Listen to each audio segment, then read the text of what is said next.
Everybody. So this is really important. We're going to start today with an example, okay? Tom Brady is retiring. There's no way Tampa Bay wins the Super Bowl next year. Wait, he's coming back. Oh shit. Tampa Bay could potentially win the Super Bowl next year. So understand the circumstances changed and thus it alters your opinion. So I heard people talking about, oh, yesterday was shit. Today's going to be shit. We're in recession. No, that's not the case. Let me explain what's going on. First of all, on Monday, tech was up 2%. Yesterday, tech was down 2.2%. So let's talk about the circumstances that changed. You have 12 Fed chair people. We always hear them talking about Chairman Jerome Powell, right? He's the chairman, but Powell has a second in command, a Lieutenant Brainard, right? And she and the number 3 person used to be dovish. Now, let me explain what that means. A dove is peaceful. A dove is passive. All right. Hawkish. A hawk is aggressive. A hawk is attacking. So we always hear that Powell is hawkish, meaning he aggressively wants to reduce the Fed's balance sheet. But the number 2, Brainard, and the number 3 person were like more dovish. Okay, let's take our time. Let's not hurt the economy. Let's not hurt the stock market. Let's not hurt anything like that. So let me simplify why the Fed needs to be more aggressive, okay? The Fed buys bonds and other derivatives to support our market. Now, in 2017, which is 5 years ago, the Fed's assets totaled $5 trillion with a T, 5 trillion, okay? Wait, they reduced their balance sheet from there, from 2017, 5 trillion. 2019, it was 3.5 trillion. So they reduced their balance sheet by 30% from 17 to 2019. Now we're in 2022, and the Fed's balance sheet is over $9 trillion. Now understand, they were purchasing bonds. They weren't reducing their balance sheet. They were purchasing bonds back even in January of this year, which is 2 months ago. It's 6 weeks ago, for that matter. 6 weeks ago, the Fed was still adding to their balance sheet, even though they're talking about how they're going to reduce it this year. I mean, what the F? Okay, so next, bond yields. So, I mean, understand, let me explain what's going to go on. So the Fed says, okay, we might reduce the balance sheet $100 billion per month going forward to the end of the year. So you say, okay, $100 billion, that's pretty freaking substantial. And if they do that, the Fed's balance sheet at the end of the year will still be $8 trillion. $8 trillion versus 3.5 trillion 3 years ago versus 5 trillion 5 years ago. We're still 60% higher, even if they're hawkish and they aggressively reduce their balance sheet. So that is a concern on the market. Now, I'm not sure why just yesterday everybody seemed to figure it out, okay? Now, let me tell you what else. Bond yields are up because of this. The 2-year, the 5-year, the 10-year yields keep going up. Now, when bond yields go up, the bond price goes down. It moves in the opposite direction. So yields are more attractive. Bond pricing is down. There's a rotation from stocks into bonds. When there's a rotation from stocks, there's less money in the stock market. There's downward pressure. Next, mortgage rates are up to over 5.02%. So mortgage rates are up. I don't own a house. How does that affect me? It doesn't affect the stock market. Yes, it does, because you need more money that have people that have variable rates to pay their mortgages. Instead of paying 2%, you're paying 5%. Instead of paying 3%, you're paying 5%. But here's most important. Most important, the number of new applications for mortgages will likely decrease because mortgage rates are up. I don't want to buy a house. Mortgage rates are 5%. I wanted to buy a house when mortgage rates were under 3%. So less applications, right? Thus have a negative effect on our strong housing market. Okay, so hopefully I simplified that. Now let's talk about some positive news, and then we'll diagnose if it's really positive or not. Okay, the Chinese government is rolling out new policies to help stabilize the Chinese market. Now, I would call this positive. I would call this proactive for the Chinese market. However, in addition, China is also considering letting U.S. auditors, right, from our country, audit publicly listed Chinese companies that are listed in the U.S. market. Also, a positive. Okay, so there's 2 bits of positive news. that China's kind of being proactive, unlike our Fed, who let all this disaster happen and just build up because they kept purchasing into this market. Last October, November, December, when markets were at all-time highs, they're still buying in the market, pushing the market higher. So the Fed really fucked this up. I'm sorry for using an expletive like that. Now let's talk about the negative news, okay? Credit Suisse came out yesterday and they cut global growth estimates, okay? Global growth estimates to 3.5% from 4%. So they took it down a full 0.5%. Global growth, GDP of the world, okay? More importantly, they increased their inflation estimate for the world from 4.4 to 6.4%. That's a pretty substantial move. That's like a 50% upward movement. Now, I always thought their 4.4% estimate was a little ridiculous because I always said we're definitely going to end the year something closer to 5.5%. So I still believe that. I think they're going a little from one end of the spectrum to the other, a little too aggressive. Now, another bit of news. Global debt in January as a whole, global debt is 10% higher. We're at an all-time high. So the amount of debt from our country, from their country, from your country, personal debt, everything is up on average 10%. Next bit of news. PMI for Hong Kong is at its lowest since April 2020. Now, remember, the pandemic started in like February, March over in Asia of 2020. So PMI are the production numbers. So right after the pandemic, it was low. Now we're there once again. Understand, here's how you process that information. And you can Google this. Google like PMI China, PMI UK, PMI France, PMI US. If the PMI number is under 50%, there's a good sign of recession. So you want to keep track of that. I also mentioned the inverse yield curves a couple of days ago. Those are back on track. The 5-year is still higher than both the 2 and 10-year, but it's no longer inversed, okay? So, and we're not necessarily going to enter recession. What's going to matter coming up in the next few weeks is earnings. If earnings are strong, we're not headed to recession. The market will fix itself. Now, if earnings are shit and forecasting shit, then yes, recession's a possibility. So let's talk about the 2-year, the 5-year, the 10-year, okay? Right now, they're no longer inverted, although the 5-year is at the highest, okay? Which is odd because understand, as you loan money or borrow money, you're going to pay the most rate as it goes the longest amount of time. Okay, so generally, let's say, you know, the 2-year, let's just go back. The 10-year, which is most important for the NASDAQ. Sorry for getting a little disheveled. Okay, the 10-year, which is most important for the NASDAQ. Okay, it was at 1.75 2 months ago. But let's just go back 3 days, okay? Going into Monday, it was 2.34. Then Monday, it pushed up to 2.40. Now, as the 10-year goes up, the market gets more expensive to invest. But Monday, we had a hell of a day. Now, yesterday, right before noon, it went from 2.40 to 2.55. It went up 15 basis points. Hell of a move. That should have been my tip yesterday, that the market was going to throw up on itself. But I wasn't watching the interest rate because I already knew what was going on with the 2, the 5, the 10-year. But you must add that to your watch list because if you saw the 10-year spike 15 basis points yesterday, you would have known the market was going to get ugly end of day.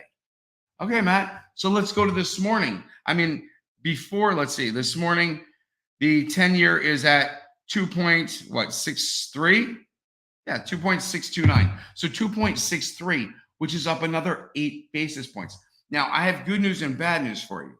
Now, here's the positive news. The 10-year is currently at 2.63. In my mind, in the interim, in the short-term future, it's not going much higher. If it goes higher, I think maybe it might max out at like 2.75 if it even gets there, okay? Which again, as it's going to 2.75 would be a negative catalyst for the market. But the point is, I think it's going to stop there. I think it'll actually come back down and be under where we are this morning. We're at 2.63. I think the real number should be somewhere in the 2.50 range as we enter into, you know, next month. So a couple weeks from now, I really think we're going to be more or less at 2.50. Now let's talk about the SPY, because let's get into the stock market today and the SPY and what's going on. So the SPY, let me just see if I can bring that up right now, and then we'll talk about my specific stocks. Let me see if I can just share the SPY with you. Oh, there it is. Okay, so let's see where it is pre-market, because yes, it closed at 451. All right, so 447 pre-market. I wish it had a pre-market chart up here, because what I'm going to tell you right now are the different levels of the SPY. So I actually don't even need the chart right now. I'll pull it up in a minute. Different levels of the SPY. So we're at 447 right now. We closed at 451. So let's just recap. Interest rates, the Fed's comments being extremely hawkish, suck for the market. PMIs are down, sucks for the market. Mortgages are up, sucks for the housing market, which is extremely hot still. Okay, so the market is going to have downward pressure. Now, it's not just going to sell off and capitulate. Understand, there are some stocks that are at their support levels when the market opens this morning, because pre-market they're off 3%, 4%, 8%. And I'm going to talk about specific stocks, but let's get into the SPY. So the SPY closed at 451. And let's remember its support level was 454. Then each $1 down, it kind of had some resistance. So we're at 447.60, which is to my, it's like 448. The next level down, if the market sells off on open, okay, I have to give you both scenarios. If the market buys on open, it's probably going to go to 449 before it has a little resistance. So you're going to see a quick pop, 449, and then possibly back down, because there's no reason, there's no catalyst for the market just to drive up from the start. Oh, futures suck. Oh, it's just going to go up, up, up, up. No, not at all. In fact, there's more of a catalyst for it to go the other way. So let's talk about the downside of the SPY. We're sitting at 447.60 right now. Understand that the next level down is 444. Okay. With that said, that would make the SPY off close to 2% today. I don't see that happening. Maybe at a max. I know it's off, 1% pre-market or something to that extent. I'm going to talk about some stocks and talk about the support levels that they have. So the SPY pre-market, okay, it's off 0.85%. I guess it was a little lower. There's been some heavy volume, but not really. I bet people are waiting for the market to open, because again, I'm going to assume if I'm buying the SPY, I'm going to wait for the dip at open. Okay, so we can talk about certain stocks. So we can talk about Ford. Okay, I'm looking at Ford. Now it's at $15.59 pre-market, down 1.45%. If we go back to the Ford chart, you have to go back to the month chart. And basically after the mid-March sell-off, we're at that level again. And we're at the lowest level in 3 months. And if you go back a full year, you're going back to like just pre-November and then July, where it had support at these levels. So I'm not sure Ford can go all that much lower. And there are other stocks there. Okay. EPAM, right? Networking stock, cloud stock. Now, I went into this stock and I said I was going to buy puts on this stock. Remember? And that morning, EPAM went up to $330. And I was like, holy shit, I got to sell my puts. I'll accept the loss. Well, that was what, like 8 trading days ago, maybe 7 trading days ago, maybe even 6. EPAM this morning is at 273 pre-market. So 330 or 331 that day, 273, 60 points yet lower. So yeah, my timing was off. I missed by about a day on grabbing the best entry there.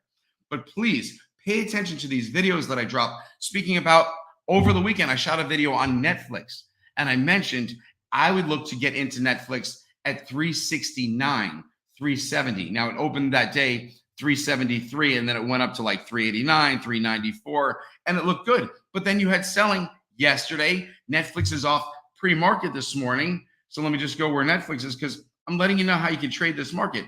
It's off 1.24%.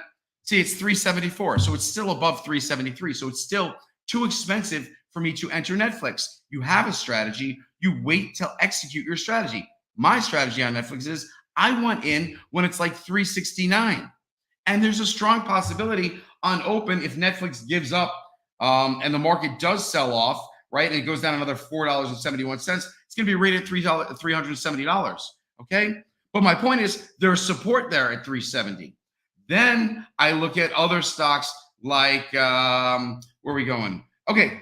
Carnival. Yeah, I got screwed on Carnival, man. I wish I bought out 2 weeks after I bought the options yesterday. I was like, and I entered at $20.50, just so everybody knows my entry. Okay. My options expire Friday. But after I said that, I said, please, if you're going to take that position, buy out 2 weeks. And then Carnival dropped to like 2020. I know some of you got in 2025. Right now it's at 1977. So yeah, my options expire Friday. I'm this. But if you give yourself 2 weeks on Carnival, yeah, I'm going to be buying some Carnival options. Yeah, probably today. Yeah. It's one of my plans. Carnival, Netflix. Okay, then you look at the energy sector, XLE. Again, I'm going to be purchasing more XLE. I got rid of my position yesterday morning for a profit because that was one of the only things up yesterday. XLE opened up, what was it, $78 and change. I think I got out at $78, like 20 something. It went to 78, maybe 50 or 78.49 or something like that. But the XLE right now is 76.55. It was under 76 yesterday. It closed right under 76. It's actually up. Why is it up? Because oil is probably up today. Let's look at oil real quick. Now, oil was hovering at 101. If you look at the 5-day of oil, it's up 1% today at 103. But if you look at the chart of oil, it looks pretty decent. So that's a good refuge. Okay, let's talk about refuge. For people that have money to invest and think the market's going to collapse or we're going to enter into a recession, you're looking for safer plays. So a safer play would be an oil or an energy company. Now, I told you this before. Oil companies on their balance sheet have oil factored in at about $40 to $44 per barrel. But Matt, oil's at $103 per barrel. Yes, when earnings come out on these oil companies, Exxon, Chevron, and the like. I mean, there's just so many out there that you could play. You could play USO. But when the earnings come out, these stocks have to go higher. Even if the market is struggling, if you're PE and you come out and you say earnings are supposed to be $4 a share, but they're actually $8 a share because oil was higher. Well, I don't give a shit if the market's shitting on itself. Your oil company is still going to go higher. With energy costs going up, if your energy company comes out and they said you guys were expecting $1.18 per share and we came in at $1.92, we crushed that shit. And with energy prices going high, we're forecasting continued growth throughout the third and fourth quarter or second and third quarter. What's going to happen to the stock? So that's why I'm telling you, the market is not collapsing. You just have to find the right trades. Now, I entered an energy trade a couple days ago. QS, I bought it $20. It's probably even under $20 this morning. Let me just see where it is. QS down 2%. Yes, 1966. So when the market opens, I will be buying more stock in QS stock. Why? Because I happen to think QS is going to run in short term. I'm telling you, $26, $27. I made a video about it. So watch the video. You'll understand what QS is. They create batteries, very dense. I'm not going to go over now. But there are plays that you can go into. Now, plays that I would avoid, okay? Stocks you want to avoid. Stocks without earnings. Stocks that moved maybe 30%. I'm in one of those stocks, and I almost sold it yesterday at $48. I'll talk about it. Affirm, AFRM. It's probably down 4% pre-market. Let's see. It's here someplace. Where is Affirm? Oh, here it is. Yeah, it's down 3.9% pre-market. It's at $42. I almost sold yesterday at $48 because it was one of the only things up in the morning. And I was like, $48. I paid like $49 and I didn't want to take a loss. But guess what happens when you don't take a loss? Okay, I would have lost 1%. I didn't want to take a loss. So here's the psychology. Instead of losing 1% on just stock only, the stock went down 8% yesterday, is down another 4% pre-market. So instead of taking a 1% loss, my stock only position is going to be down 13% on market open. So there are times to buy, times to sell. My equity positions I'm holding on to. I told Carlos this morning, the last time I tried to trade the equity positions, I said the market was going to take a crap on itself about 2.5 weeks ago. And what happened? It was strong for like 8 straight days. And I'm like, doesn't make sense. The market should be coming down. The point is, I tried to time the market. So I rode the UVXY stock down like 3%. And the stocks that I were in, a lot of them went up 40%. So market timing, I'm not doing that anymore. I grab positions. And if you want to follow my equity trades, you go to Iris. You'll see where my trades are. I'm in Disney, Ebon, BlackBerry. I'm in Affirm. Shit, I might be in one other thing. But the point is, our firm could struggle. It could go down to like $40, but it's a long-term hold for me. So I wouldn't get involved with any option play that you're getting involved with. Stay away from stocks that don't have earnings right now, unless you're playing the put side. Oh, okay, we could talk about Twitter real quick, okay? Because I'm sure there's going to be crazy movement with Twitter today. So what's likely to happen? Well, Twitter has crazy support. Elon's been buying this up. Oh, this is a great fact. He's been buying this up since late last year, early January, okay? He has what, a $9.2 billion, 9.2% stake in the company. What is that? Was it $3 billion, right?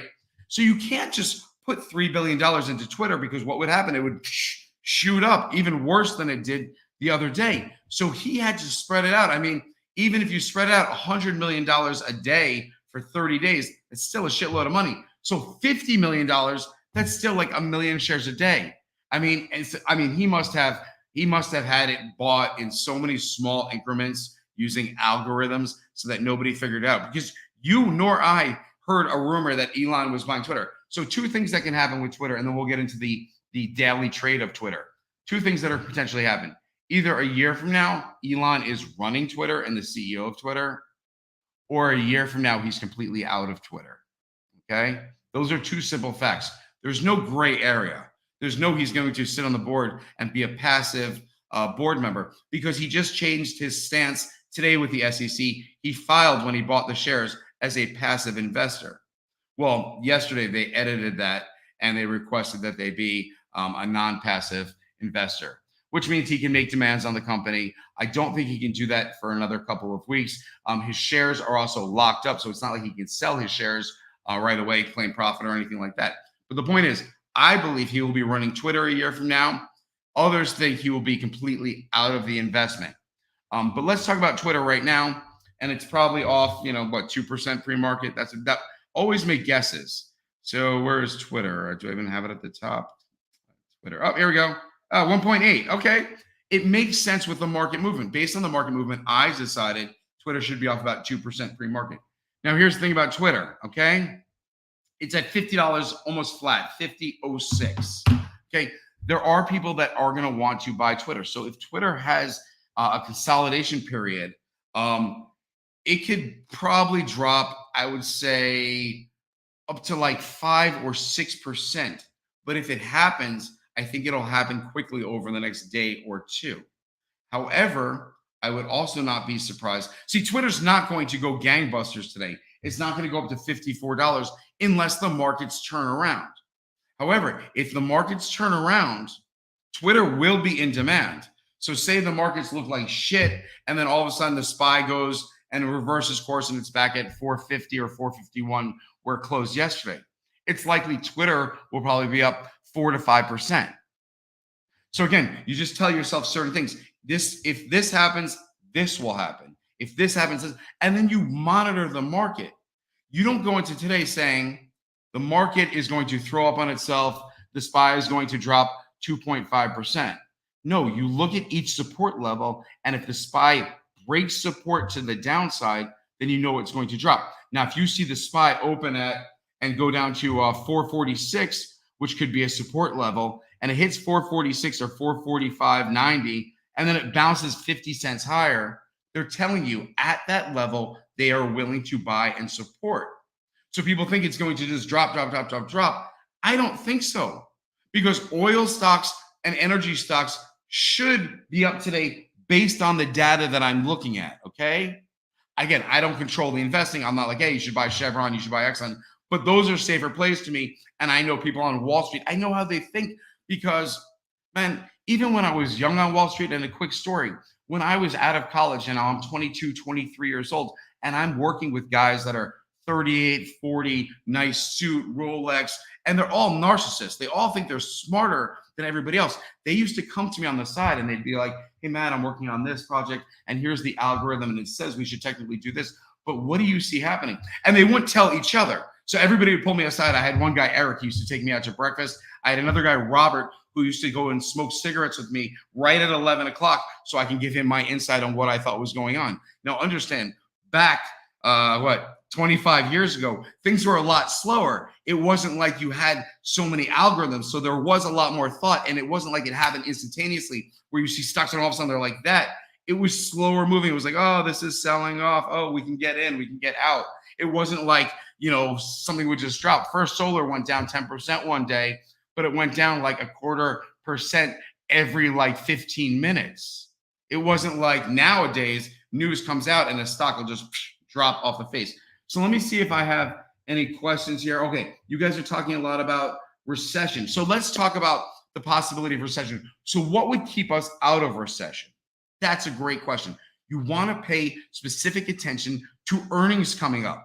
Earnings are coming up in the next couple of weeks of major corporations. And again, if earnings are good and then they give guidance, well, the stock price will react because stocks trade off of their price per earnings multiple. So I mentioned this before, stocks in the SPY, right? If you take the average of a SPY stock, Apple, whatever it is, the average PE is $23. Okay, 23, sorry. So when you're talking about Facebook, for example, when Facebook's PE was $13, I made a video and I said, Facebook's a freaking buy. The stock's $185. You should buy it. The PE's 13. Well, now the stock went up to $230, $235. And yesterday, analysts came out and they said Facebook's a buy. Their price target's 280.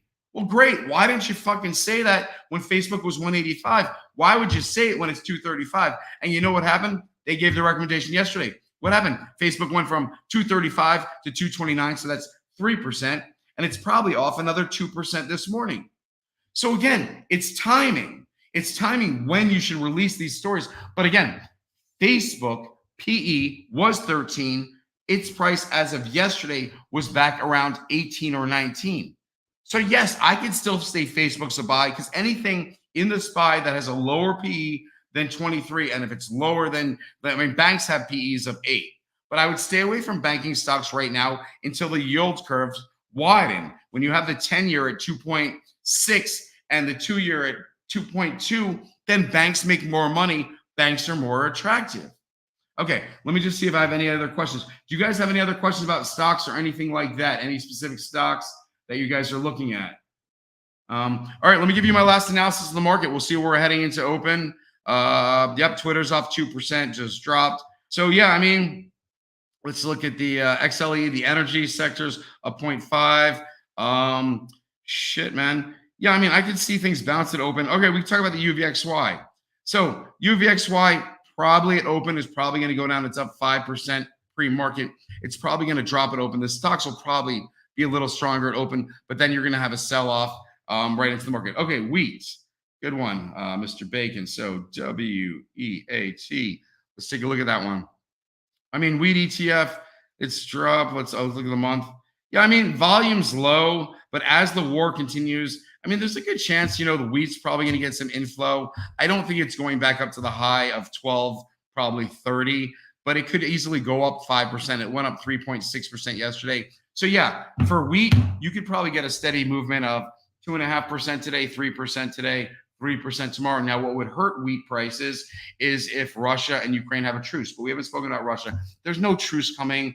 Putin's not doing this. I saw images yesterday. I heard Zelensky speak, and I saw a story about, this will end it here, on Ukraine, where Russian soldiers were drinking in one of these towns and were basically just walking around executing people. You see a guy on a bicycle who's obviously riding his bicycle and shot. You see somebody else with a slit throat. You see smoke. It's terrible. And the United Nations should step in and NATO should step in. And I'm glad that some NATO partners are actually giving, I forget which countries that is. Maybe it's Bosnia, maybe. But they're actually fixing the tanks for Ukraine and power to Ukraine. Hopefully they crush the Russian forces. Let's see. Oh, yeah. So we got, just so you guys know, Fed minutes are coming out today. Understand the Fed minutes that are coming out today are from 2 weeks ago. They're not live. The only live information is like what you had yesterday when Brainard came on and she went from being a dove, which is passive, I mentioned this in the beginning, to hawkish, which is aggressive. I mentioned the Fed's balance sheet at $9 trillion. 2017, $5 trillion. 2019, $3.5 trillion. Now, $9 trillion. So even if they sell $100 billion worth of assets, specifically bonds, per month going forward till the end of the year, they would still end the year at an $8 trillion balance sheet. 8 trillion versus 3 years ago, it was 3.5 trillion. So the Fed was still buying bonds into January, which is absurd. They should have been lowering rates as of November. We hit all-time highs. Markets open. Let's get to trading. See everybody later. Have a great day.